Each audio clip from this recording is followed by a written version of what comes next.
Fala pessoal, bom dia, boa tarde, boa noite. No meu caso aqui, estou gravando o vídeo de manhã, então é bom dia. Como é que vocês estão? Beleza? Tranquilos? Nessa quarentena, firmes e fortes aí, com fé em Deus, sempre. Vamos seguindo adiante aí o nosso conteúdo. Finalmente deixamos de lado, né, o nosso romantismo para falar um pouquinho de realismo. Começamos nas aulas passadas a falar de realismo, né, pessoal? Trouxe para vocês a origem do realismo, as suas características, a diferença entre realismo e romantismo, é muito importante isso ficar claro, né?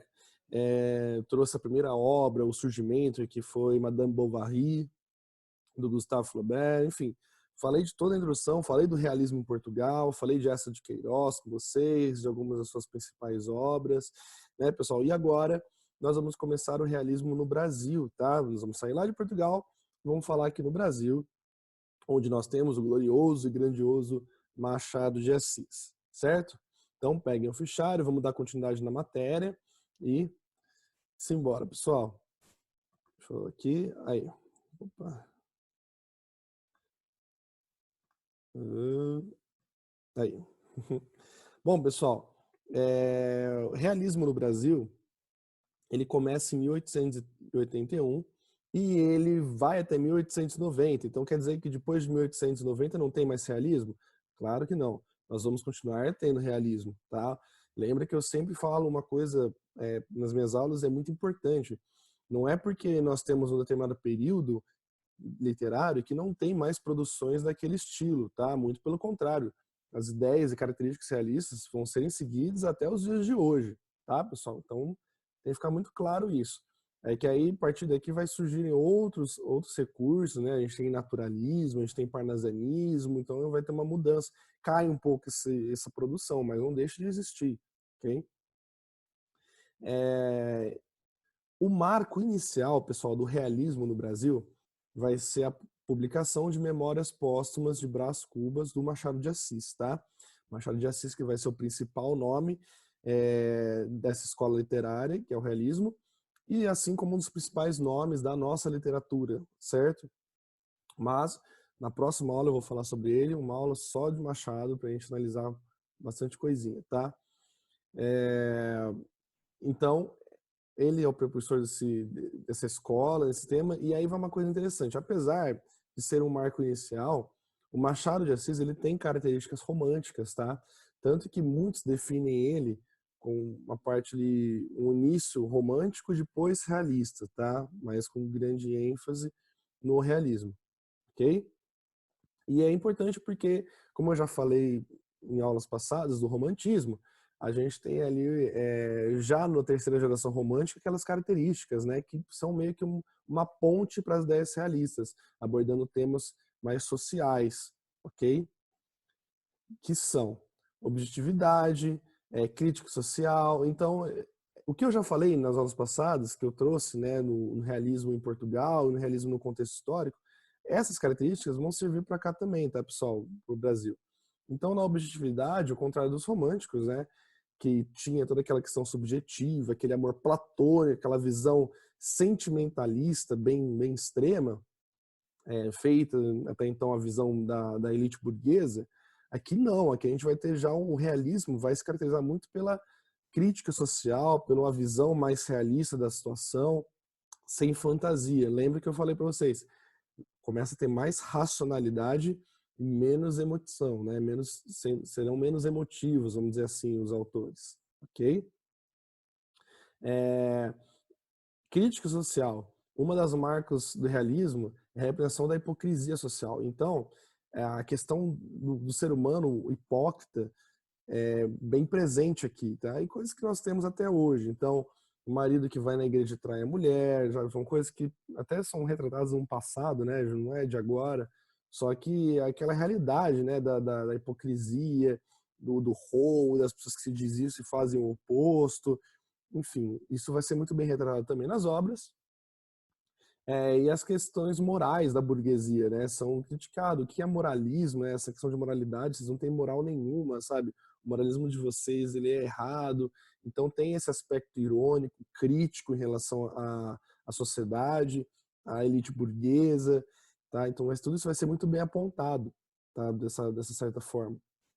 O Primo Basílio é uma obra que trabalha muito bem isso, né? Que é, de uma certa forma, a história, né, de pessoas na nobreza, né? Que tem adultério, a paixão, aquela moralidade, mentira.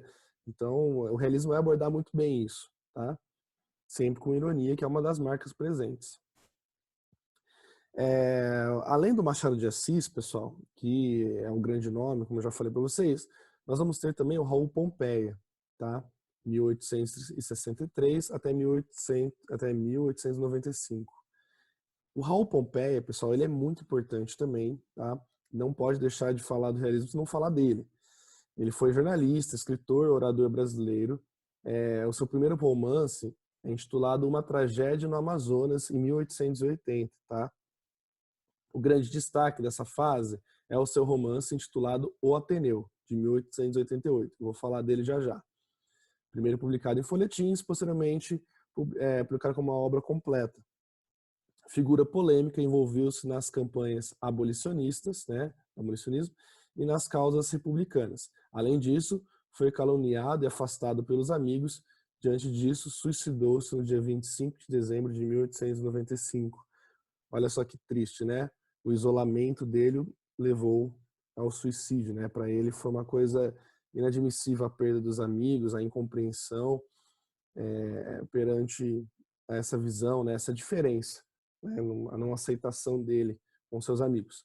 E o Raul Pompeia, ele é muito importante junto a Machado, na questão realista, tá? Principalmente por conta da obra Ateneu, que é uma obra que eu indico que vocês leiam, que vocês já façam a leitura dela, porque é bem interessante, tá? O Ateneu, em 1878, ele vai retratar a história de um jovem, tá? Chamado Sérgio, pessoal, e vai retratar a vivência dele no internato, tá? Que é uma escola, né? Que as crianças ficam lá, moram lá. Então, ele vai retratar essa história. E é bem bacana ter essa visão da adolescência que envolve a idade de vocês, inclusive, das situações que ele vai viver. São situações retratadas em 1868 que você vai, com certeza, assim, enquadrar ou se, em determinado momento, se enxergar, se colocar no lugar de Sérgio, sabe, das situações que ele vive. E é interessante que o começo dessa obra, o Sérgio, ele é encantado, assim, porque o Ateneu, ele é bonito, ele é imponente, sabe, é grande, tem piscina, tem várias coisas, assim, e eles ficam, nossa, incrível com aquilo, né, fica, assim, bem surpreso com aquilo tudo. E o diretor mostra, encanta os pais, toda aquela coisa, aquela beleza, e aí ele acaba ficando ansioso para começar as aulas e tudo mais, e quando começa, ele vê que não é um mar de rosas, começa a ter inúmeros problemas, ele vai ter conflito com amigos, ele vai ter conflito com os professores, com o diretor, com família, ele vai mudar seu comportamento drasticamente de um bom aluno, ele vai virar um aluno que vai enquadrar na lista negra do professor, vai ter paixões, sabe? Inclusive tem uma questão homossexual trabalhada aqui também, tá? De uma forma bem subjetiva. Enfim, é um livro fundamental para que vocês leiam, para entenderem muito bem essa questão do realismo. E aqui eu até coloquei uma passagem, só para vocês ficarem curiosos na leitura, né? Uma passagem que Sérgio não conseguia dormir. A imagem dos cacos de vidro na piscina, o sangue, o atormentavam pela realidade. Ele pedia por uma mensagem divina.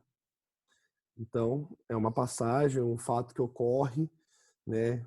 Aí, para vocês saberem por que a piscina vai ficar com caco de vidro, o que é isso, o que está acontecendo, o sangue.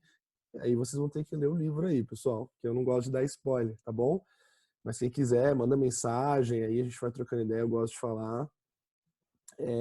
E é isso, pessoal. Essa é a introdução do realismo. Vocês veem que não tem muita diferença do realismo que eu trouxe para vocês de Portugal, tá? É importante guardar isso, a marca inicial, Memórias Póstumas de Brás Cubas, em 1881. Guardar essas características do objetivismo, são características que nós temos lá também, que tudo que eu já falei lá no Realismo Portugal serve para cá. Guardar a figura do Raul Pompeia, a gente fala em realismo, a gente lembra só do Machado de Assis, mas Raul Pompeia é tão importante quanto o Ateneu, que é uma obra que está sempre circulando aí, já foi obra de lista de vestibular. Então, esse é o realismo brasileiro. Na próxima aula, eu vou trabalhar Machado de Assis. Aí a gente vai falar bastante das características machadianas, que é o nosso grande nome literário, algumas de suas obras, contos também, tá, pessoal? Vamos dar um destaque bem legal para ele aí. Depois eu vou mandar alguns exercícios para vocês praticarem sobre realismo e tudo mais. A gente vai discutir mais algumas coisas, beleza? Dúvidas? Mandem aí no vídeo, deixem no comentário do vídeo aqui ou mandem no WhatsApp. Tranquilo, pessoal?